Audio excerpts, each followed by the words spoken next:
নমস্কার বন্ধুরা, education culture YouTube চ্যানেলে তোমাদের প্রত্যেককে স্বাগতম। তোমরা যারা ওয়েস্ট বেঙ্গল আইটিআই 2026-এর আন্ডারে কাউন্সিলিংয়ে বসছো, তো ওয়েস্ট বেঙ্গল আইটিআই 2026 কাউন্সিলিং নিয়ে 5টি ভয়ঙ্কর তথ্য তোমাদের বলবো, যা জানা কিন্তু তোমাদের প্রত্যেকের প্রয়োজন। এতদিন আমরা কিন্তু সব ইজি ওয়ে আলোচনা করছিলাম, আজকে কিছু ভয়ঙ্কর তথ্য নিয়ে আলোচনা করব।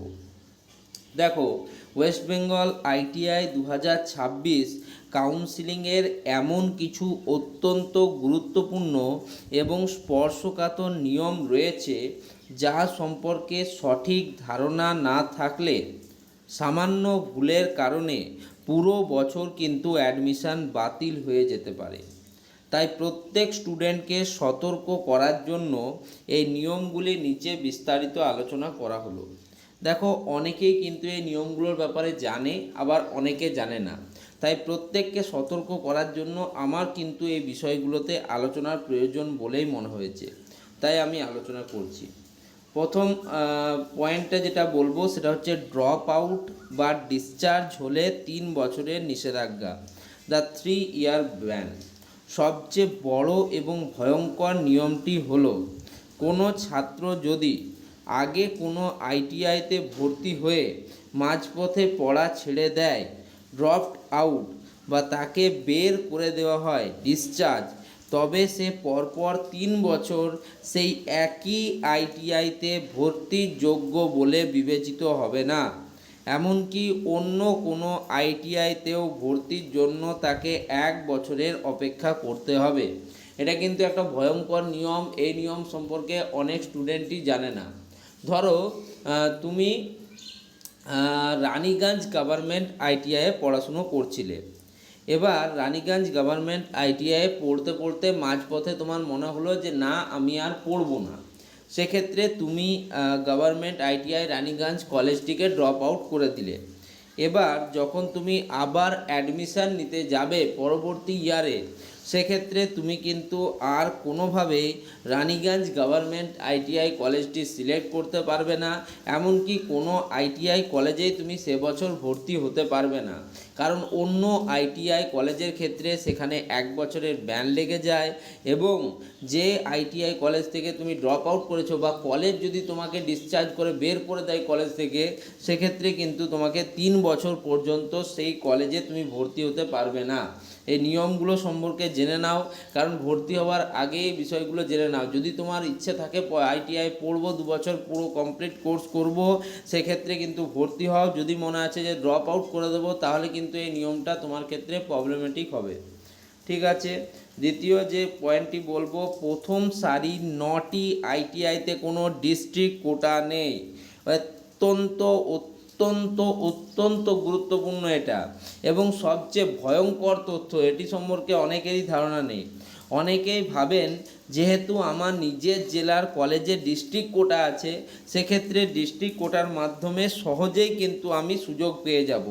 এমনকি সবাই লাফিয়ে লাফিয়ে বলেছে যে 50% তো ডিস্ট্রিক্ট কোটা আছে স্যার, তাহলে ডিস্ট্রিক্ট কোটার আন্ডারে 100% আমি আমার ডিস্ট্রিক্টের গভর্নমেন্ট আইটিআই কলেজে পেয়ে যাব।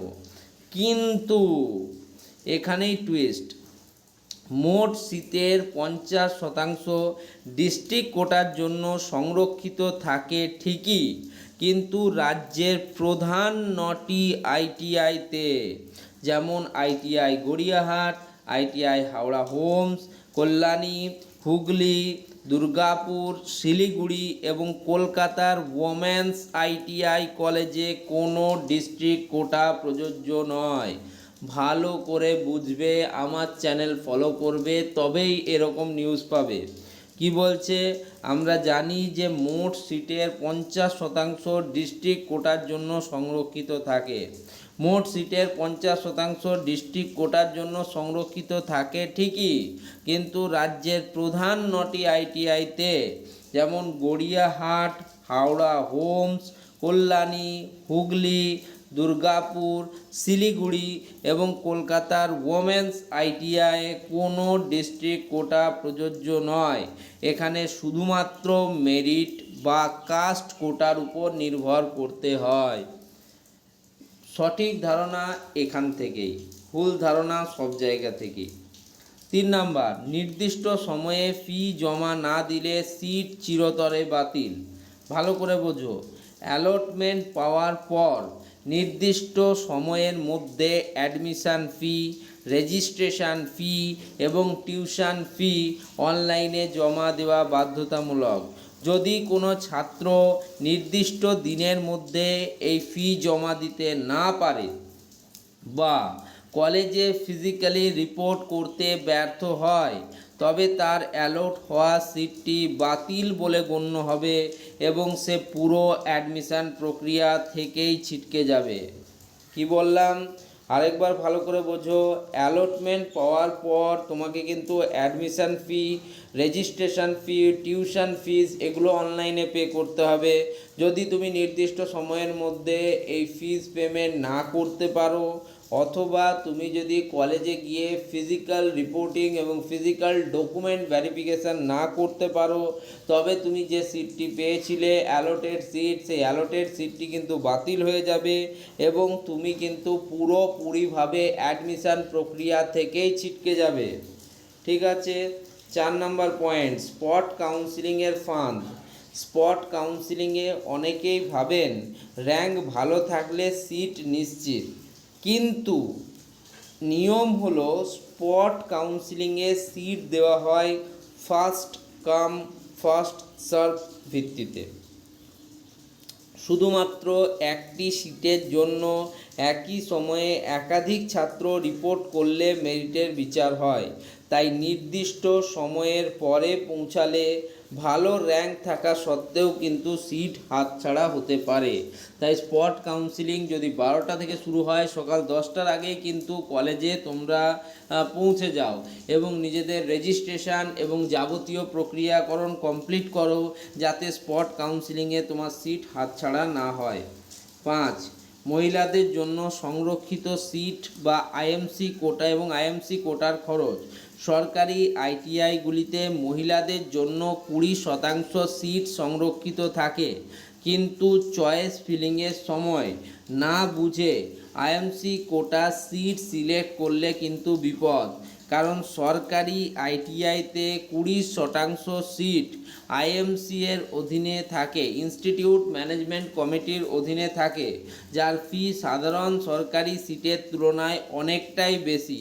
তাই চয়েস ফিলিংয়ের সময় নামের শেষে গভর্নমেন্ট না আইএমসি লেখা আছে সেটা খেয়াল রাখা অত্যন্ত জরুরি।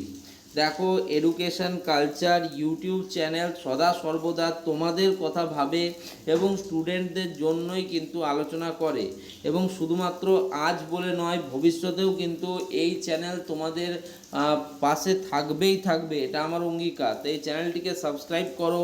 তোমাদের যাদের কাউন্সিলিং নিয়ে সমস্যা আছে তারা আমার আইটিআই অ্যাডভান্স কাউন্সিলিং জয়েন করো, দেখো তোমরা কিন্তু সুবিধা পাবে। ধন্যবাদ।